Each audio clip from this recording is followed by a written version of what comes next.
The supreme strategist of the Zetari Empire was crying in the broom closet again. This was not uncommon.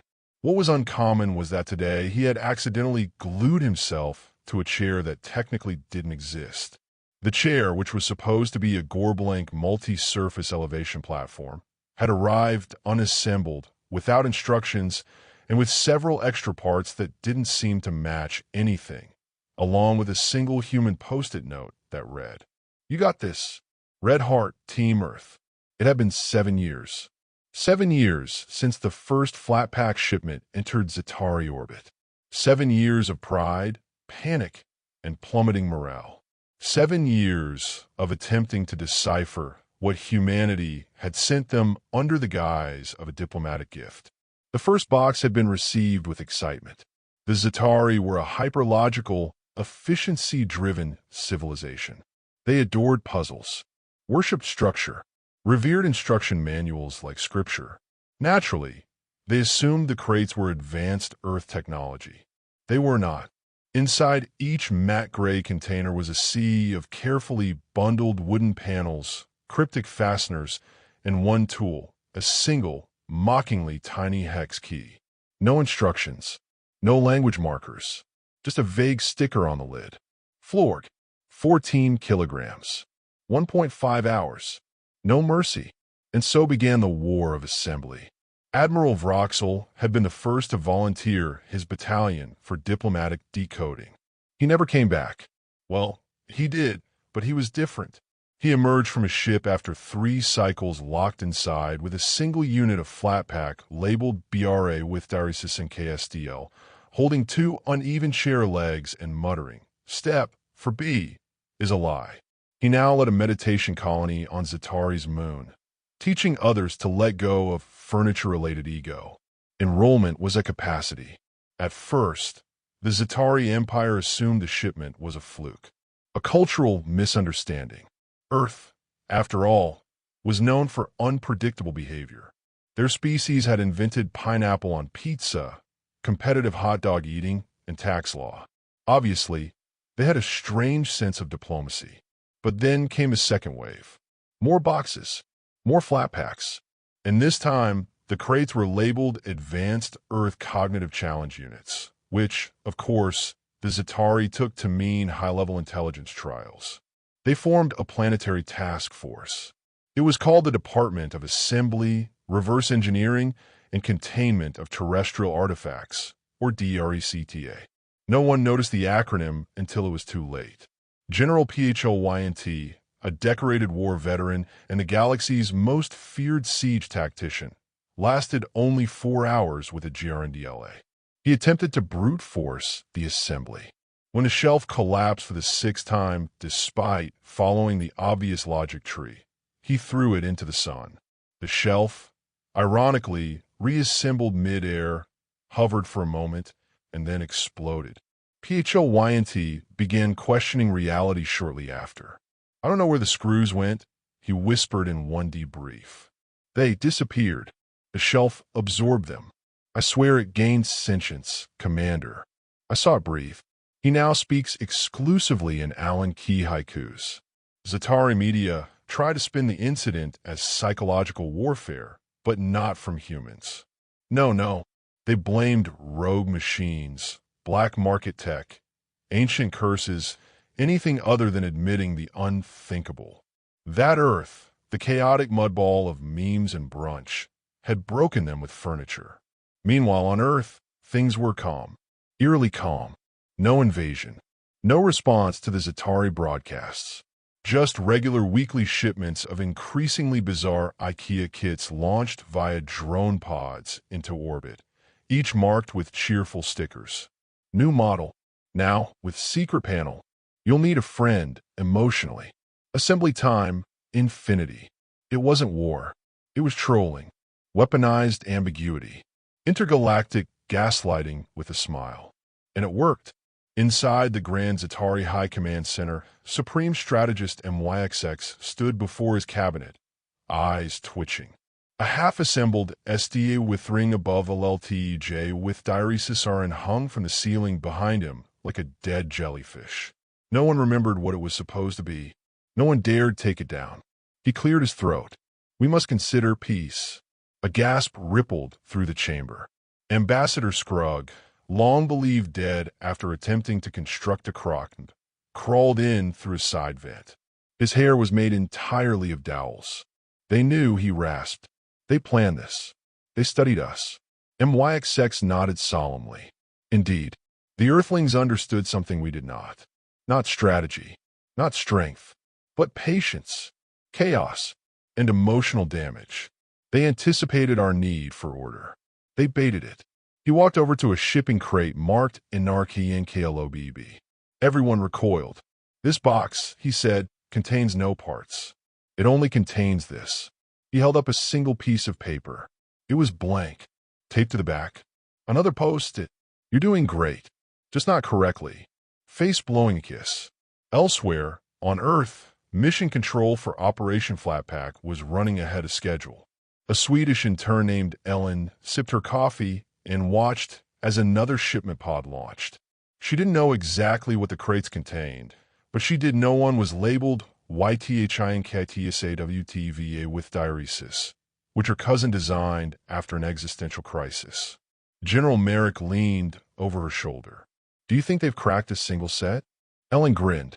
We haven't cracked half of them ourselves. That's the point. Merrick nodded. And the peace offering? Already prepped. A fully built Billy bookcase. Assembled incorrectly, of course. Back on Zetari Prime, MYXX gazed out at the starfield from his command balcony, his hand resting on a wobbling DRNK. I thought war would test our resolve. I thought Earth would strike with missiles, with artificial suns, with fleets of death machines. But no, he turned to his council. They made us question the purpose of an Allen key. 3 days after the first Zetari envoy sent their surrender overtures, translated via a heartfelt letter written entirely in misunderstood assembly symbols, Earth finally responded.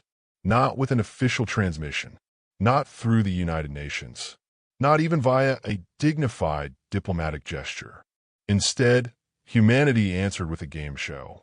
It aired globally and without warning, across every Zetari-controlled channel, signal hijacked with stunning production quality, a dazzling 8-bit synth intro, and a deep-voiced narrator proclaiming, live from low Earth orbit, it's time for build, IT, or beg. The camera panned across a spinning stage orbiting Earth, shaped like a giant rotating Allen key. Spotlights swept across the solar array backdrop as audience cutouts, cardboard humans cheering in perpetual freeze frame, lined the stands. The host walked out. He wore a glittery tool belt, aviators, and a suit that seemed to be made of repurposed couch fabric. I'm your host, Benny the Bracket Johansson, and tonight we find out whether the galaxy's most organized overlords can assemble a basic kitchen stool before losing all claim to their dignity. Cue theme music. A jingle suspiciously similar to Earth's most cursed tune. The hold music from customer service lines. Zetari viewers twitched involuntarily. Back on Zetari Prime, MYXX stared at the broadcast, slack-jawed. What is happening? He whispered. Admiral Vroxel, who had taken up beekeeping after the FLRG incident, gently muttered, it's the final stage. The humiliation arc. I read about it in Terran's psychology journals. It's called public farce escalation. The High Council panicked. A show? A show? The humans were televising their surrender negotiations? This is a trap, one counselor barked. No, Vroxel said quietly. This is worse than war. Back in orbit, the first Zetari contestant was escorted onto the stage. His name was Diplomatic Lieutenant Granz Veltru. He was calm, collected, a 12-time recipient of the Strategic Harmony Medal, until he saw what was in front of him. A small table. Next to it, a pile of flat-pack parts labeled Na with diuresis with diuresis RTHF, level 1. It looked innocent enough. For legs. One top panel. Some screws. No instructions. A screen blinked. Time remaining, 20 minutes. Number of cameras, 18. Mercy, 0. Benny grinned. Now, Granz, remember, You can assemble the unit, where you can hit the red button and beg for a pre-built option, forfeiting your empire's strategic advantage and your personal honor. Granz clicked his mandibles. We do not beg. BZZZT. First panel upside down. BZZZT. Leg inserted into itself. BZZZT. Screw missing. Wait, too many screws. Why are there 13? Granz began to sweat. Zetari, do not sweat. Somewhere, a human producer whispered, cue the dissonant glockenspiel. Meanwhile, the audience back on Earth exploded with laughter, comment sections flooding with hashtags. Hashtag Flatpack fails. Hashtag Zetari 0 stars. Hashtag Build it or beg. Hashtag Send more shelves. TikTok influencers began mimicking the show's challenges. Ikea stock rose 300%. Ikea itself released a statement. We had no idea, but we're deeply proud. Meanwhile, SETI renamed its main dish at the cafeteria, meatballs of psychological supremacy. On the show, Granz had entered the 5th stage of assembly grief, bargaining. Perhaps he said out loud to a nut that did not fit, "You are meant for another life." He placed it gently on the table, like a goodbye. At minute 17, he flipped the stool. It held for 2 seconds, then crumbled like a sugar dream.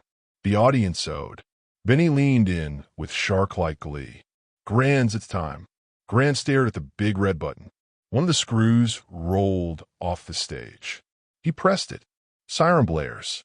Confetti cannons fire. And that's a beg, folks.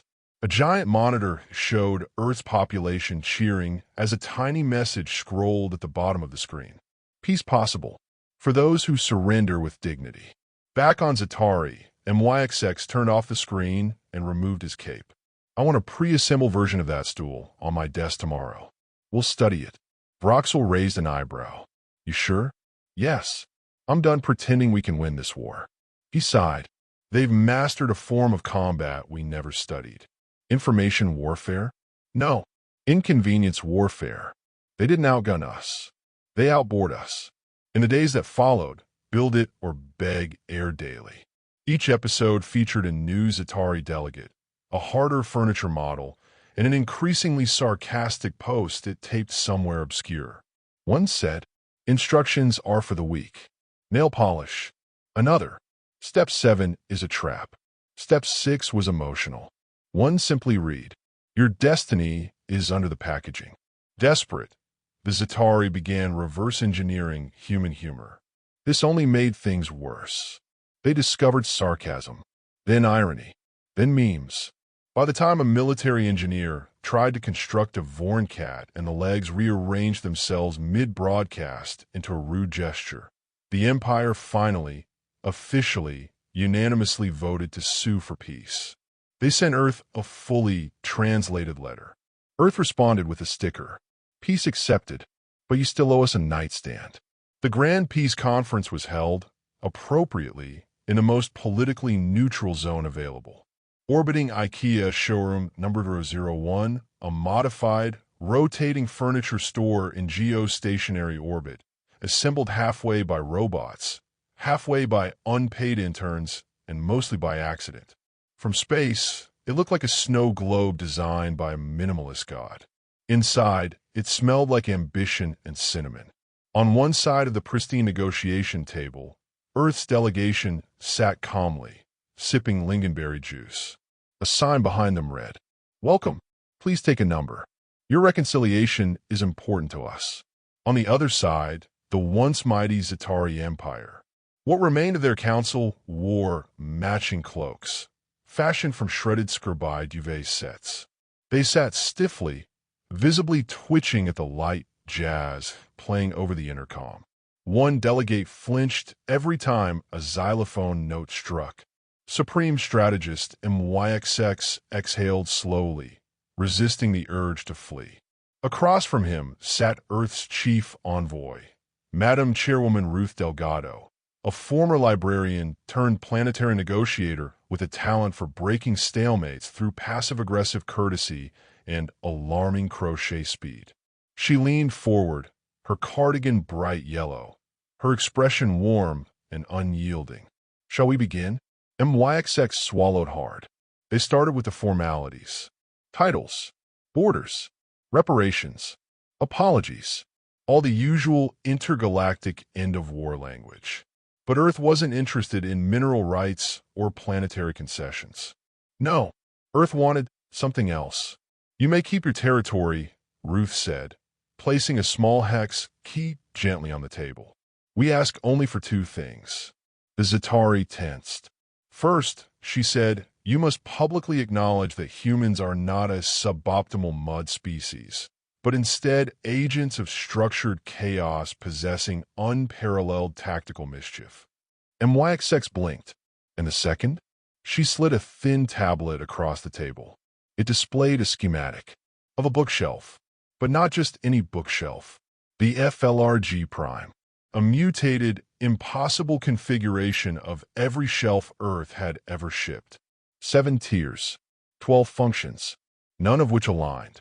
A structure so architecturally unstable that looking at it directly caused vertigo in species with depth perception. MYXX gawked. That's unethical." Ruth smiled. "It will be our monument to peace," she said. "One built together." He reeled. "You want us to build that with you?" "Oh no," she said gently. "We want to build it separately. Then compare results." Word of the demand spread across galaxies. Allies and rivals tuned in. The day of dual assembly was declared a universal broadcast holiday. In a live split-screen event, Earth and Zetari each received the same FLRG Prime shipment. 1 crate, 1,283 parts, 213 screws, for mysterious rods labeled "not for use," and a ceremonial box of meatballs. Earth's team gathered calmly, led by Ruth, 2 engineers, and a retired postman named Carl who once built a sauna using only Ikea waste. Carl opened the crate, nodded solemnly, and said, "Let's do this the Scandinavian way." Quietly, with misplaced confidence. Zetari's team arrived in full armor. They brought 17 experts, a neural AI assistant named Precisa, and 3 backup teams in case the first experienced cognitive dissonance. The timer began. Earth unrolled a rug, sat cross-legged, sorted parts. Zetari's AI began calculating assembly paths at 400 quadrillion operations per second. Screws floated midair. Panels rotated via anti-grav fields. And then, disaster. For the Zetari. 30 minutes in, Precisa crashed. It reported paradoxical instructions. The diagram it tried to follow looped infinitely. At step 38, the instructions told it to disassemble the entire unit and start again with pieces it had not been given. Then came the psychological hits. A post-it note fell out from one of the panels. It simply said, "Step 39, consider forgiveness." Precisa melted down. Literally. Sparks flew. Zetari assembly halted. Meanwhile, on the human side, progress was also slow. Carl hammered a screw with a shoe. Ruth labeled 3 beams with painter's tape and called one definitely not structural. At one point, the middle shelf became a wine rack by accident. No one minded, because Earth wasn't trying to win. They were trying to finish. For hours later, a timer pinged. Human team, 1 bookshelf. Technically upright. Slight lean. Occasional creak. Still standing. Zetari team, 283 pieces. Screws in diplomatic advisor. Minor injuries. 2 engineers sobbing in a blanket fort made of unassembled parts. Carl took a selfie with the shelf. The caption read, "Peace is what holds it together." Also 3 wrong nails. The next day, at the closing ceremony, the Zetari signed the Treaty of Functional Assembly. It declared, Earth would no longer be considered pre-structured. All hostilities would cease permanently. Ikea instructions were not admissible in intergalactic war crimes tribunals. A final clause was added by Ruth. One must occasionally build nonsense to learn patience. It was framed in teak. The Zetari returned home. They began mass therapy. Furniture-themed support groups. one-day courses on embracing impermanence, lessons from the LRD. They rebuilt their society, not with laser walls and logic grids, but with shelves. Uneven shelves, by choice, and Earth. Earth sent one final crate to Zetari headquarters. It contained a single item, a perfectly assembled Billy bookcase, with a note: "We forgive you, but never forget Step 7. In orbit, the Ikea showroom remained, floating, peaceful, and fully booked for galactic team-building exercises. It had become a symbol, not of war, but of the quiet, terrifying power of organized chaos and relentless cheer. The galaxy learned two things that day. Never underestimate a species that voluntarily assembles their own furniture. Humor is humanity's gravity. It pulls even the mighty down to earth. And somewhere, deep in the Zetari archives, locked in a vault labeled "Do not reopen under any circumstances," lay a single cursed instruction manual for the FLRG Prime. Page 1 simply read: Step 1. Question everything.